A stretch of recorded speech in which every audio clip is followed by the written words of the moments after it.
So, good morning, Dad. We're here today to talk about a member of the family with some renown. None of us know personally. No, none of us know personally at all. But he had never met Mum, but he knew about her birth, and all his letters from then until his death, which was less than 2 years later, he gives his love to Pat. Lovely. And so the person we're talking about is Beaufort Petter. So who was Beaufort Petter? Beaufort was the sixth child and younger son of Percival Wadhams Petter and his wife Emily, who was a member of the Kennan family from Dublin. So Beaufort's full name was Beaufort Reed Kennan Petter. Beaufort is not a family name. Where the name comes from, we just don't know. He was usually called Beau. And where did he fit into the Petter family? Well, as I said, he was the youngest son, and he got on extremely well with all of the others. He got on particularly well with his sister Irene. Who, of course, is Patricia's mother. Correct. Now, can you give us a brief sketch of his life story? Very briefly. Okay, he's born in September 1918, not long before the end of the war, and we think that his father flew the Union Jack over his house in Yeovil, Somerset. His father was a noted industrialist who had been making oil engines for quite some time, and during the First World War also made aircraft and aircraft engines for the War Department.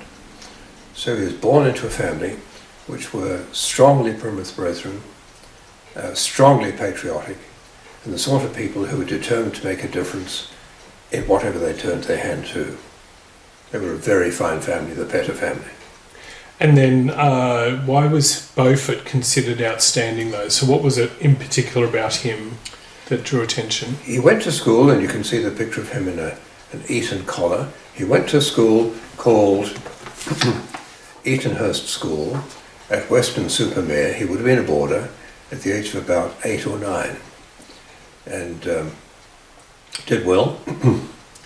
And he got a scholarship, an open classical scholarship, to Clifton College, and he went to Clifton, and he left Clifton in 1937.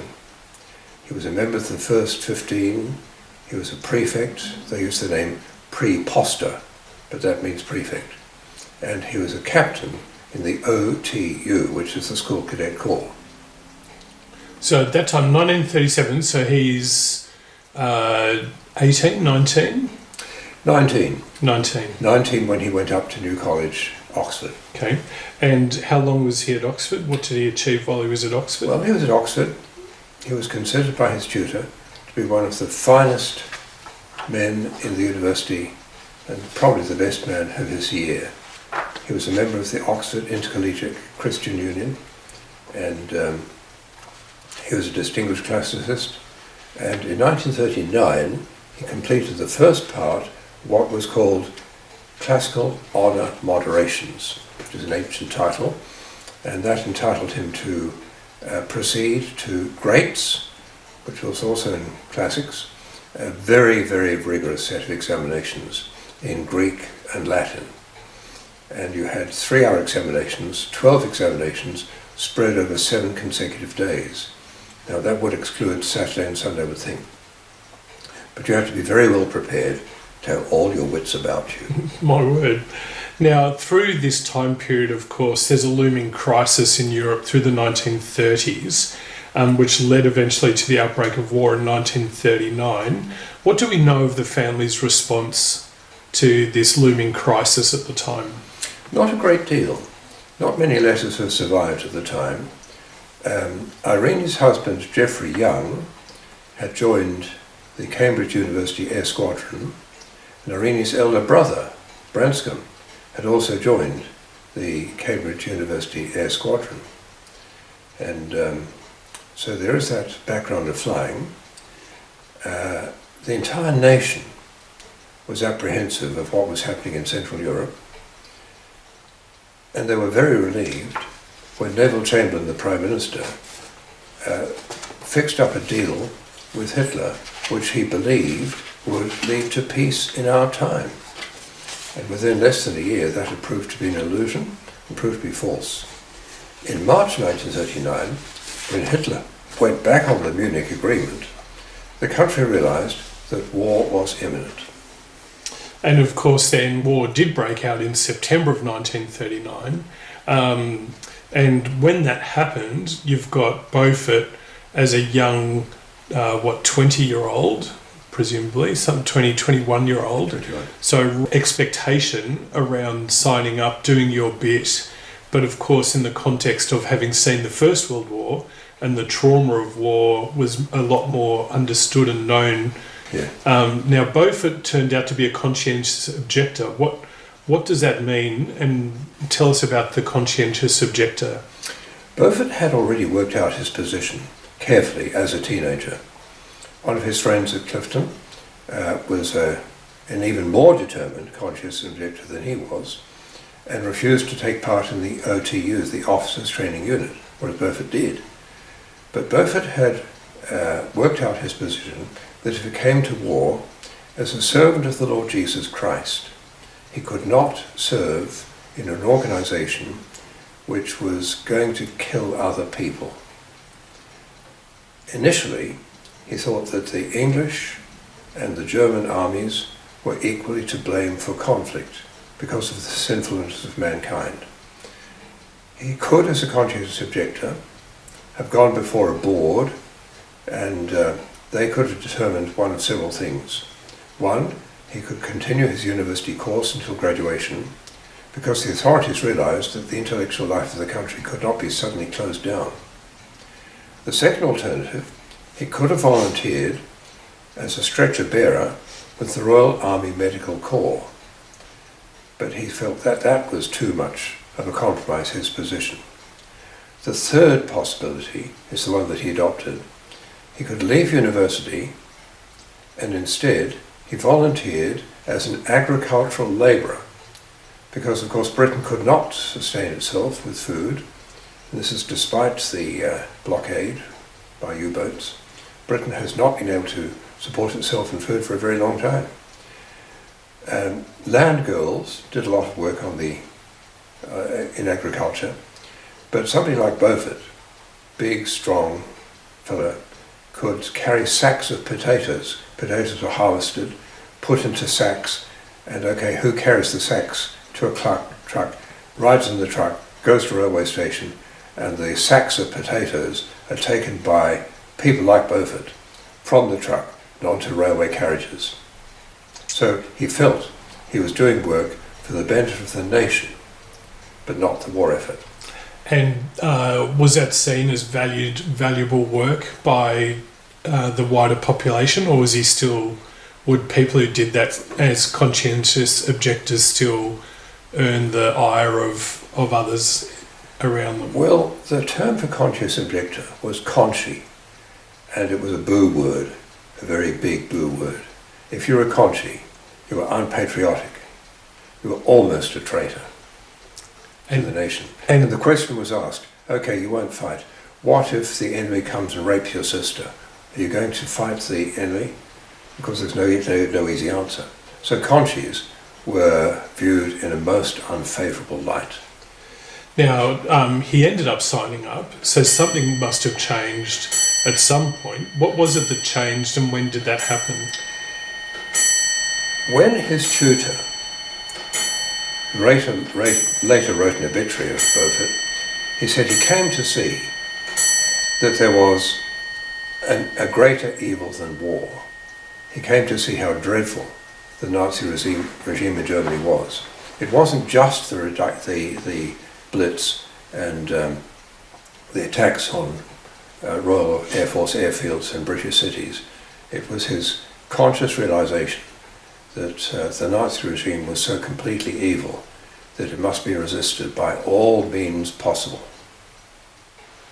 And so what did he actually do then? He then determined that he was going to join the armed forces. Why did he join the Air Force and not the Navy or the Army? because of his elder brother, Branscombe, who had died in 1938 and had been in the Cambridge University Air Squadron. Also because his brother-in-law Geoffrey was a trained pilot and had been in the same squadron, and up to a little bit beforehand had actually owned his own plane. Furthermore, the Petter Company had spawned off a subsidiary, Westland Limited, which manufactured about 10 different types of aircraft between the wars. So the Air Force was definitely the right option. When he went and had his interview with the recruiting officer said, "Not one of the Petters of Yeovil by any chance?" So that's the phrase that he then communicated in a letter to his sister Irene. Now, did he have a reference to the next generation in his motivation as well?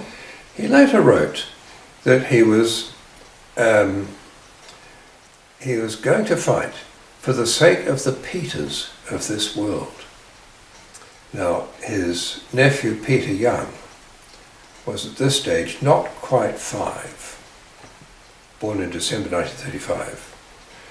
The exact point at which Beaufort shifted his thinking was somewhere between June and October 1940. No letters survive of that period of time, but certainly he changed his mind by late October 1940, well after the fall of France, and just after the Battle of Britain had become really serious. The Blitz was very visible. Blitz was very visible. Yeah, right. And then, so what do we know about the training that the RAF did? So he's signed up to the RAF, presumably with the objective of becoming a pilot. What was the training like for the men who signed up in that way?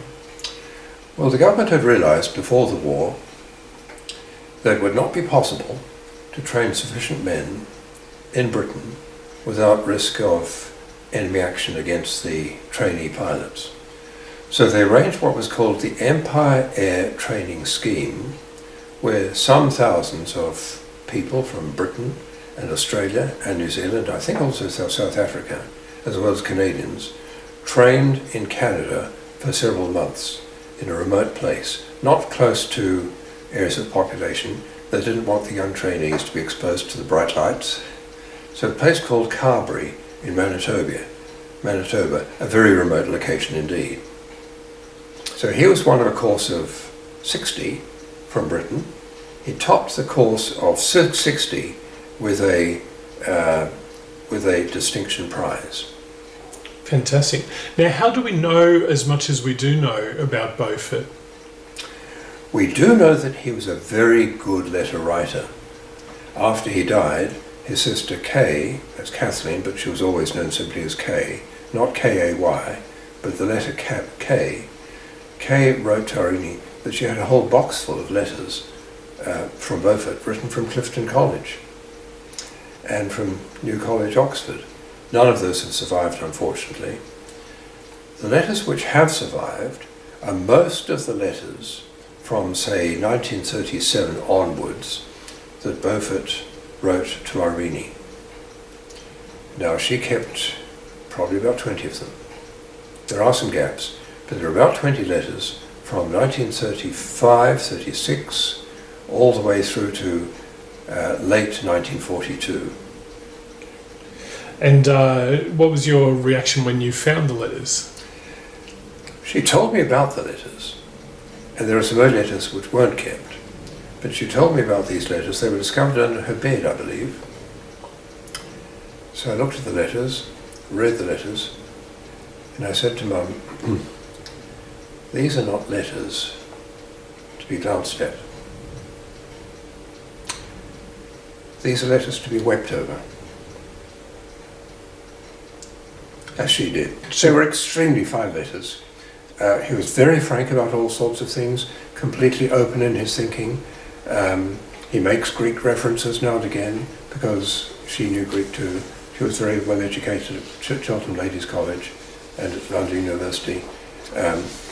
Shared about thinking about the war, a little bit about his training, not in a way that would attract the censor's attention. Always expressing love to the family and usually in his letters, he wrote a little made-up story for Peter. And he always wrote Peter's name in block capitals, where Peter, who was just beginning to learn to read, Peter would at least be able to read his name, and then his mother would read him the story. Nice. Isn't that lovely? And every now and again he would say, that's all for now. The muse has gone on strike. Now, there's another story that's come out about Beaufort. Tell us about that story. Well, this came out really in the last 5 or 6 years. We had researched the career of Beaufort and New College by writing to the archivist at New College, Oxford, a lady called Jennifer Thorpe. We got a little bit of information and sent further information. I wrote an essay on Beaufort. We sent that to New College. So Jennifer Thorpe had been in touch over a couple of years, some years earlier. Then, what happened is that a chap called Marcus Denton wrote to New College. He had found in his mother's effects, she had died at the age of 91 in 2016. In her effects was a letter that his mother had received in 1942. They rummaged through the effects and they found 3 pieces of paper in this envelope. And the 3 pieces of paper were an obituary of Beaufort, written after he was killed in October 1942, and there was a return thanks card issued by the surviving family members. And so Marcus was able to contact New College and say, look, can you throw any further light on this? So Jennifer Thorpe contacted us by email to say, look, I've had this letter from Marcus Denton, and are you happy if I send him your essay? So Marcus was thrilled, we were thrilled. What then emerged was a most surprising story. On the way back from Canada, at the end of 1942, there were 3 girls, sons of a wealthy Harley Street specialist. They lived in Manchester Square, West London, in the same square where the Wallace collection is housed, a famous collection of fine arts. A very devout Anglican family. And so when war started, Dr. Firth decided that it was the only safe thing to send his family over to America, where he had friends. He hadn't been to America, but he had patients who had moved to America. Cable to America, would you be the guardians of my 3 daughters? So they said yes straight away. So with 48 hours notice, the 3 girls, the 3 Firth girls, including Hermione, who was the middle of them, she was then 16, they found themselves suddenly packed off to America. They weren't asked, they were just packed off to America, and that was that. And they were very upset by this. They knew it was for their own good, and they went to stay with a family of rich people who had no children of their own, and they were thoroughly pampered. But they wanted to make their own way back. Now, it's a long story, we won't go into it. But what eventually happened is that the eldest sister managed to wangle a passage home from Halifax, Nova Scotia, at the end of 1942. There's a lot of skullduggery involved in this. But Rosamond, the eldest daughter, couldn't do anything until she turned 18. As soon as she turned 18, she could take responsibility for her 2 younger sisters. So the next thing was to find a ship that would take them. They could not go on a British ship because the regulations were that only passengers who were essential for war work would be allowed on a British ship. But they found that they could travel on an Allied ship. That might mean Norwegian, it might mean Dutch, it might mean probably a couple of other smaller countries. I don't think there were any Polish ships that escaped the Baltic, but if they could find an Allied ship, they might be able to wangle a passage back. Well, they found a Dutch captain who was prepared to take them on. So off they chuffed, and on the 2nd of January 1942, the three of them crowded into a tiny cabin. Then they found that there were 3 young Air Force officers. Now the Navy, you couldn't fly across the Atlantic at that time. The Air Force did not put large numbers of their freshly trained pilots onto one ship. If that was torpedoed, you might lose a large number of young pilots. So they sent them in dribs and drabs. So there's 3 young girls, attractive, well-educated, highly intelligent young girls, very well connected. There were 3 young Air Force officers. Shipboard romance is quite obvious. Hermione and Beaufort fell in love with each other. There was a delay before the ship sailed. There was a thick fog in Halifax harbour. This is before the days of radar, and the ship they were on, in Halifax harbour, collided with another ship. The bow was damaged, so they had to wait for repairs and then go on the next convoy. So there were 7 passengers, and the 7th was a doctor who was going back to England. His ship had been torpedoed, and he was one of the survivors, and came back to Halifax, highly nervous, terribly afraid he was going to be torpedoed again. So every week, in that week, every night, they went to a dance hall, chaperoned by the Dutch captain, who must have been delighted at all this going on. That's week 1. Week 2 and 3 is the ship across the Atlantic. Now Beaufort writes about this. We had a completely non-eventful passage. Weather was good. It was gilding the lily.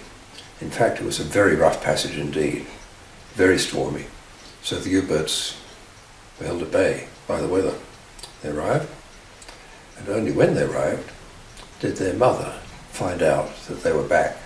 Well, there was no sending them back to America. So they had to wait until they were 18. The first one, of course, was eligible to join the RANS, Women's Royal Auxiliary Naval Service. So Hermione and Rosamond eventually joined the RANS. Meanwhile, Beaufort was completing his training, got a bit of leave, saw the family, and in March he wrote to Irene to say, I went up to London for a couple of days to see some friends. Doesn't give any details. The friends were Hermione and her mother, who obviously chaperoned her in a hotel somewhere in London. And they spent 2 or 3 blissful days together.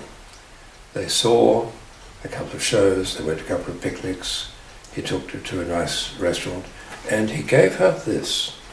It's known as a sweetheart brooch. It has the wings, it has Royal Air Force. So there's a picture of her, taken about this time, for her birthday, her 17th birthday, and she kept the brooch in this little Italian leather box with her initials on it, H.F. Hermione Firth. She kept it in that box for many years. A lot of Royal Air Force personnel did not propose to girlfriends because they knew of the high toll amongst air crew. The toll in Air Force officers and flight crew was far higher than the toll of Army or Navy, far higher. So they all knew the risks. Hermione was convinced that this was effectively an engagement. There's no doubt at all that had Beaufort proposed to Hermione, she would have gladly accepted. Quite something to find this out later, unknown to the family at the time. Many years later. But you've already mentioned that, and we know the end of the story, that unfortunately Beaufort was killed while he was on service. Now, he wrote to Irene, didn't he, about the dangers of being in the military. What was it that he said to Irene about the dangers? When I think occasionally of the possibility of my going for a Burton, does that euphemism extend to Royal Australian Air Force slang? There is nothing that arouses my resentment more, or rather the one thing I really regret is that I shall go away and leave no son or daughter of mine upon the earth. I suppose it's a primitive sentiment, both in the sense of elemental and uncivilized, but nevertheless I feel it strongly. It recalls that phrase in the anthem, "Let us now praise famous men," which was sung at Clifton at Camem, that would be a remembrance service every year, and some have perished as though they had never been born. That is a quotation from the apocryphal book of Ecclesiastes. Of course that won't happen, and it is looking at it from that light, from Father's point of view, that it makes me still less desire it for his sake. But then he, in any case, has daughters and countless grandchildren to carry on his blood. And at that stage, Patricia, was the youngest of them, but there would soon be more.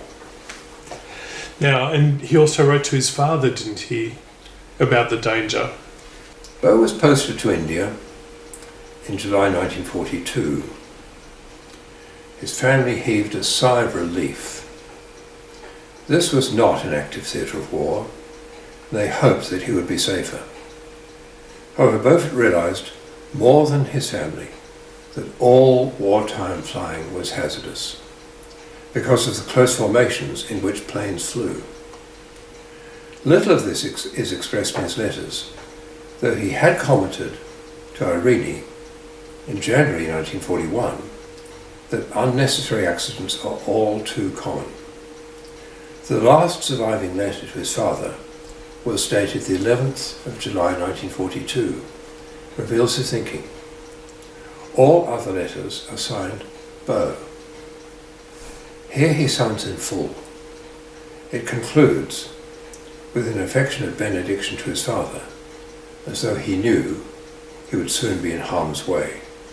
He writes this: "God guide you in all your ways and keep you in health and safety till we shall see one another again. Your loving son, Beaufort." So it's hard for the family then, because they think he's in India and much safer than he would have been if he'd stayed posted in the Western Front. So it would have been flying out of UK air bases to fly over Germany. That's right. And of course, as you've already said, the toll on Bomber Command was extraordinary. So he's in India, should be safe, but what is it that happened? Well, he's posted to Karachi and he's used as a pilot to ferry people around in his Blenheim bomber. And so he's got his full crew, which is 4, includes a navigator, a wireless operator, and a regaller. And he's the pilot, 4. And just at this juncture, the Royal Air Force decided that they could spare some Hurricanes and Spitfires for the Indian Air Force, because they're fighting the Japanese who've advanced to the northern frontier of Burma. And there's a threat to India from a Japanese invasion, so they need Hurricanes and Spitfires. The first 4 Hurricanes arrive, by ship obviously, put together again, and are being flown from Karachi to Trichinopoli, which is quite a long way across India. Now, because the Indian Air Force pilots are inexperienced, they don't have modern navigation equipment in these early planes, whereas the navigation equipment in a Blenheim did. So the Blenheim would then escort the fighter pilots, and they'd have to stop to refuel in various places, but they would be escorted to their place of destination. Now, at the end of September, this job comes up. And on the 1st of October, Beaufort hears for the first time about the birth of Irene's fourth child, who was named Geoffrey Branscombe Young, named after his uncle who died in 1938. Now Branscombe was always called Brank, and Brank Young was always likewise called Brank, after his deceased uncle. And the news had not reached Beaufort. Telegram never arrived. Finally, a letter did arrive. What had happened when Singapore fell in February 1942 is that airmail, which had been in operation for about 5 years, airmail of course suddenly stopped. So letters might go to England for Beau, and they might go out to India. They might get them, they might not. On the 1st of October, there's a letter that arrives from Irene about the birth of Geoffrey Branscombe Young. So Beaufort sends a telegram. Letter received, loving congratulations, son, grieved your illness, praying perfect recovery, love, Beaufort Petter. Now when you sent a telegram, you paid for every word. It wasn't like email. And every word had to count. And on the 3rd of October, he was deployed to take the senior officer, Lieutenant Colonel John Glover, Royal Artillery, to Trichinopoly, and also a Henry Ranganadan, squadron leader. And he was going to command the 1st Hurricane Squadron in the Indian Air Force. They were passengers. There were 6 on the plane, and the 4 Hurricanes. They took off early in the morning. 20 minutes into the flight, one of the pilots lost consciousness. We don't know why. Did he doze off? It's only 20 minutes into the flight. Were there fumes in the cabin? Was he not well anyway? Not known. The other 3 pilots, of course, saw what was happening. They saw one Hurricane drifting towards the rear assembly and the bubble in which the rear gunner was situated. Rear gunner was a boy called John Butler, trained rear gunner, and he's sitting in his little capsule with his gun, and the Hurricane drifts closer and closer. The adjacent plane was piloted by a chap called Mulcavar. Now, he was then Lieutenant Mulcavar. He later became the Chief of Staff of the Indian Air Force and achieved the rank of Air Chief Marshal. Throughout his career, Mulcavar made aircraft safety his principal priority. He saw what happened. The Hurricane next to him cut the tail plane, the twin plane assembly of the bomber, and cut into the canopy of the rear gunner, who would have been killed instantly. The rear gunner was gesticulating wildly. Now, you ask yourself the question, why didn't he save the lives of the 6 and shoot this Hurricane down? There are 2 possibilities. One is it didn't occur to him to do that. But what is much more probable, this was not a combat zone. Although he's there as the rear gunner, his gun was probably not supplied with ammunition. So he's effectively unarmed. He couldn't shoot down the Hurricane, which he might have done otherwise. Now the Hurricane didn't crash. It got back to base with a damaged propeller, got back safely. The others, of course, all turned back. The other 3 turned back, deeply shaken. Losing its rear assembly, Beaufort's bomber, 1,800 feet, spun down out of control, carrying an almost full load of fuel, and burst into flames. One of the crew was flung from the plane. The others were only identified by the positions in which they were found in the plane, which was later that day. The very next day, 4th of October 1942, in the Hyderabad cemetery, and a local lady sent what is described in one of the letters as a multitude of flowers. A notice board, shown in the photograph here, was erected in their memory. Big notice board. It was a major disaster for the Air Force in that part of India. Elsewhere, there were planes being shot down all the time, but this terrible, terrible accident was something which shook them deeply. There was, of course, a court of inquiry. Now, the Indian Air Force was short of pilots, so they weren't going to sack this pilot. So they said, well, the primary cause of the accident was that the man lost consciousness. The secondary cause of the accident was that his plane drifted into the tail assembly of the bomber. And that was all that was said, and the pilot kept on flying, eventually reaching the rank of group captain. Yeah, so tragedy for many different families there. How did Beaufort's family hear of the accident? By telegram. The telegram would have been delivered by a telegram boy who would knock on the door and hand the telegram to whoever. It was Kay who took the telegram. We don't know what the telegram said because that hasn't survived. Her father, Percy, was sick in bed with a heavy cold. So she took the telegram upstairs, broke the news to her father as gently as she could.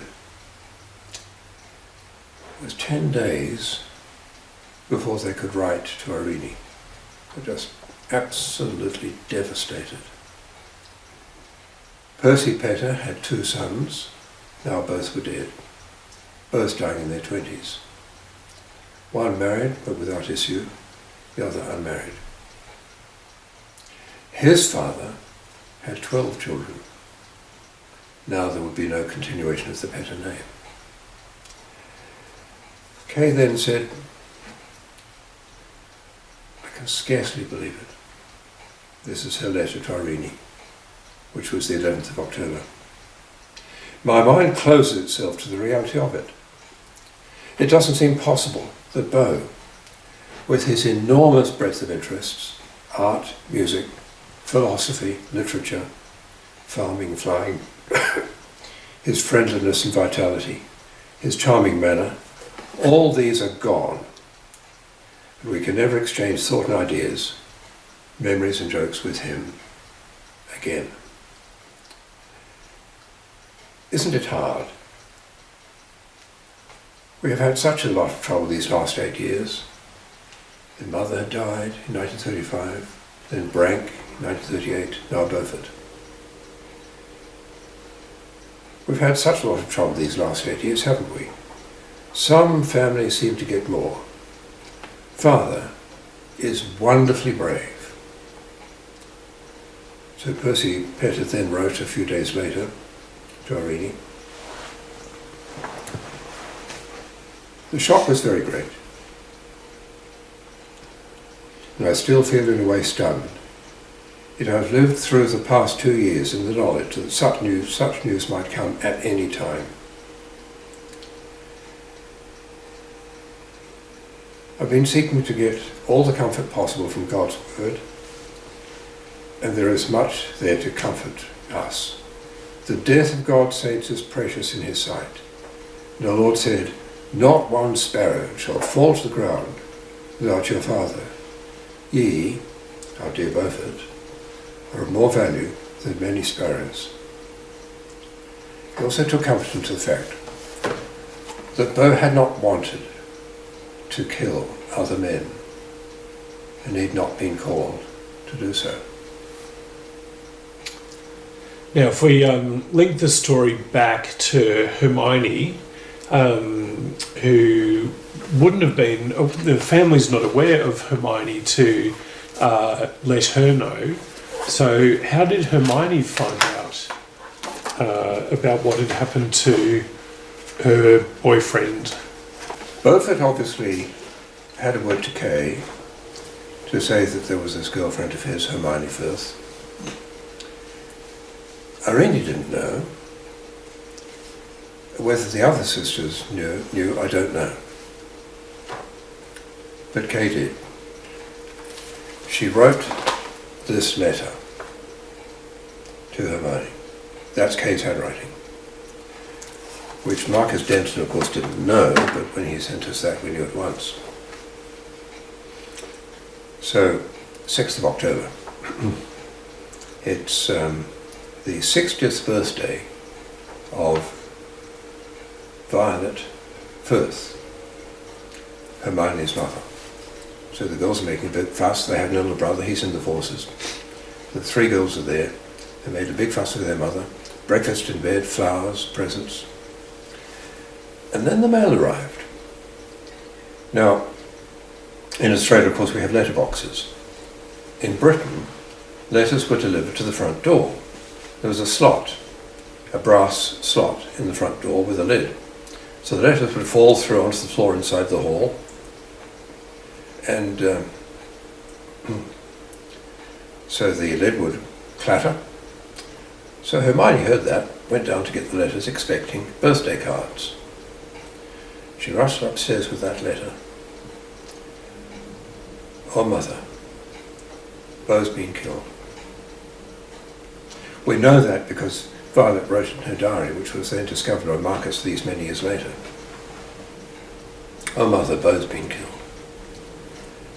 And Violet Firth writes, a strange, sad day. There's only one further mention of Beau in the diary, and that is when there's an obituary in the Times, and Violet writes a fine tribute to Beau in the Times. We should go back to New College, Oxford, and the teaching system in those days was that every student had a tutor. And the tutor would set assignments, essays, whatever, and the student would come to his tutor every week and present and read his essay to the tutor, who would comment on it, they would discuss it, and there'd be an assessment. Now, Beau's tutor was a Mr. York. He'd been a tutor at New College since 1927, very wise, experienced man. And this is what he wrote about Beaufort Petter. A man of utter sincerity, a first-rate scholar who wielded a most powerful moral influence in college, probably the best man of his year in the university. He said the loss of Beaufort Petter is an irreplaceable loss. It's the sort of man that the country will need, and need desperately, after the war. Now, Beau was the most junior rank of commissioned officers in the Royal Air Force. And people like that didn't get obituaries in the Times. Mr. York must have had special contacts to get it in. So, of course, Irene had a copy of that, and so did Hermione, and she kept it in this envelope. And if we play forward through Hermione's life, how did she continue to commemorate Beaufort from then on? Well, she had the brooch, and she wore it every Remembrance Day, 11th of November. So the first time she wore it would have been just a few weeks later. She heard about his death on the 6th of October, so Remembrance Day was the 11th of November, not long later. So she kept the brooch in this little box for the next 71 years. So how did you get your hands on the brooch? Now, all this correspondence with Marcus Denton comes about this way. Hermione married quite young. She married a naval officer called Christopher Denton. he knew about the brooch, and the Denton family never asked about the brooch. They knew that their mother had had a boyfriend who died during the war. She wore the brooch in his memory. They knew nothing else, nothing of the story. However, when Mrs. Denton died, Hermione Denton died, her eldest daughter took offence of the fact that this brooch came out on Remembrance Day and was dishonouring to their father who just died also and who had served in the war. So she said, you should get rid of that brooch. There was no way that Hermione was going to get rid of that brooch. What she did was to hide the brooch in its box. She hid it in her golf bag. Just in case somebody got to that brooch, Hermione created a false pocket underneath one of the bags in the golf bag. So she hid the brooch in this false compartment at the bottom of her golf bag. That's not quite the end of the story. She lost it. So she went to a local jeweller in Chichester, where she had retired, and said, look, I want to replace this brooch that I've lost with another Royal Air Force sweetheart brooch. So she wore that. Then she found the original brooch in its box. 2 brooches, which Marcus Denton found. He went to get some other work done at the jeweller's, took these 2 brooches in, told him the story. Oh, said the jeweller, that's the brooch. So Marcus decided, firstly, to send Patricia the real brooch, which was slightly smaller. The reason it was smaller is that so many gold brooches were being bought by Royal Air Force officers to give to their sweethearts that it was interfering with the supply of gold. Gold was, in wartime, very, very precious commodity. So by regulation, the size of sweetheart brooches was limited. So the one that Hermione got was one of the small ones, in 1942. The one that Hermione later bought to replace it was bigger, back to the full size. So that's how we know which is which. And Marcus decided that it would be nice for you to be the custodians of the real one then, and pass it through. That was nice of you. So Mum was absolutely thrilled. Yeah. Absolutely. Then a bit later, they had another thing, getting rid of their mother's last few bits and pieces. Came across the box, and Marcus realised that the initials HF wouldn't mean anything to any of his family, Dentons or anybody else. So he decided, this is 2 years ago, he decided to send it out with the brooch. So of course that completes it. Nice. Very nice. Now, in indomitable fashion, you've pulled together a lot of the story into another publication. Do you want to tell us about the publication and what you've called it and why you called it that? Well, it's called Wings of the Morning. And this goes back to the last letter that Beaufort wrote to Irene. So here's a letter just after he arrived in Karachi, and he's halfway to Australia. So he writes this way.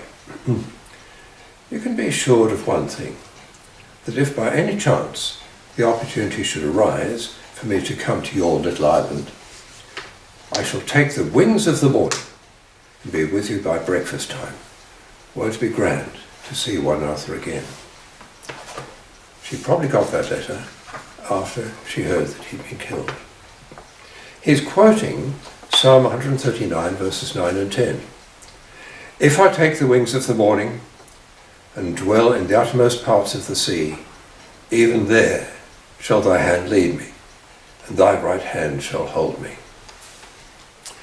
So I picked it up straight away. When I put together this compilation, which is in fact 4 separate documents, I decided to call it Wings of the Morning, which certainly typifies Beau's approach to life. Nice. That's a lovely... If you were to now sum up his character, how would you sum up his character? When I wrote the essay, on Bow quite some years ago, I said it is an honour and a privilege to write in commemoration of such a fine man. And of course, he wasn't the only person to serve in the military in the family during the Second World War. Geoffrey, who was Irene's husband, also served in the RAAF. So what are your reflections on how hard it must have been for her, having lost her brother, and with her husband serving overseas at the same time? He was in New Guinea at this time. So this must have been very difficult for her. Yes, it was devastating for Irene. Geoffrey had only just been posted to Milne Bay.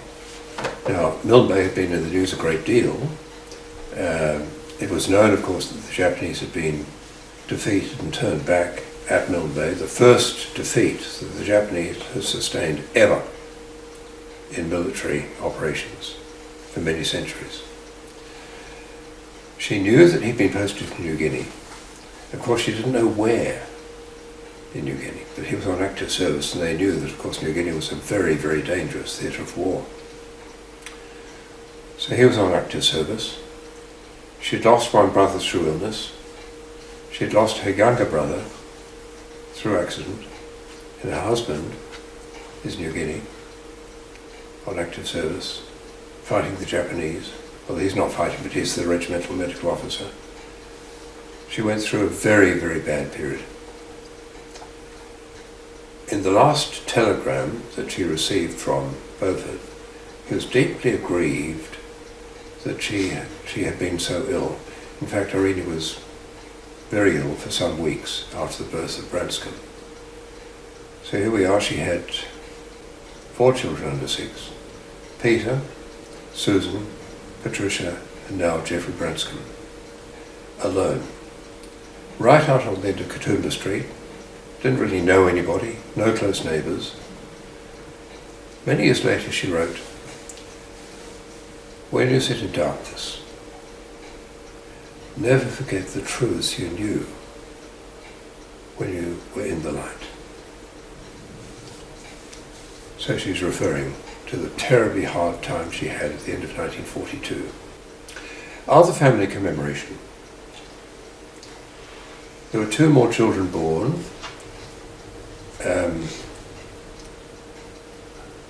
The next child born was Beaufort Petter, born to Ethel Petter and her husband John. So Beau Petter lives in Germany and is very interested, of course, in his uncle's situation. And then, of course, there was Geoffrey Branscombe.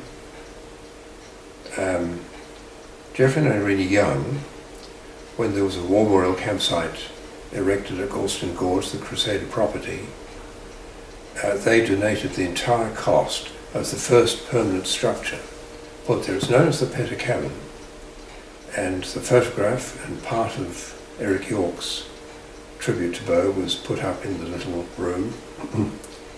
And so that was dedicated by Dr. the Reverend Howard Guinness in 1957. So that's a very permanent recollection. Obviously he's included in the war memorials at Clifton and at New College. Now, and I have a memory of Irene putting his photo out for Anzac Day. So do we understand anything else about Irene's commemoration of him in later years? Some years later, she visited the war cemetery at Karachi. His grave had been moved to Karachi along with a lot of other graves. This was the practice of the Commonwealth War Graves Commission. They tended to combine burials from remote places and bring them all together. The Australians did that in New Guinea too. And so she and Jocelyn visited Beau's grave, and she placed a floral wreath and a card from all of the sisters. So I think she was those 2 are the only family members who've seen Beaufort's grave. So it's quite the story. There's another little piece about Hermione. Yeah. Not far from where she lived for many years is a memorial to a Polish pilot who had escaped from the occupation by Germany. And there was in fact a whole squadron of Polish airmen who escaped and formed a squadron in the Battle of Britain. They did better than anybody else because, of course, they were experienced pilots and very determined to create as much mayhem on the Germans as they possibly could. This chap crashed and was killed, not very far away from where Hermione was in Sussex. Whenever she drove past, she would always stop and have a quiet reflection of the death at the memorial to this Polish man who had been killed. Yeah. There's an obvious resonance with Beaufort. Yeah, and I think for all of that tragedy, we can say, probably similar to Percy, that we understand that at all times we're still in God's hands. So notwithstanding these events, our God is sovereign, and we can take comfort in that. Thanks, Dad. That's a remarkable story. Thank you.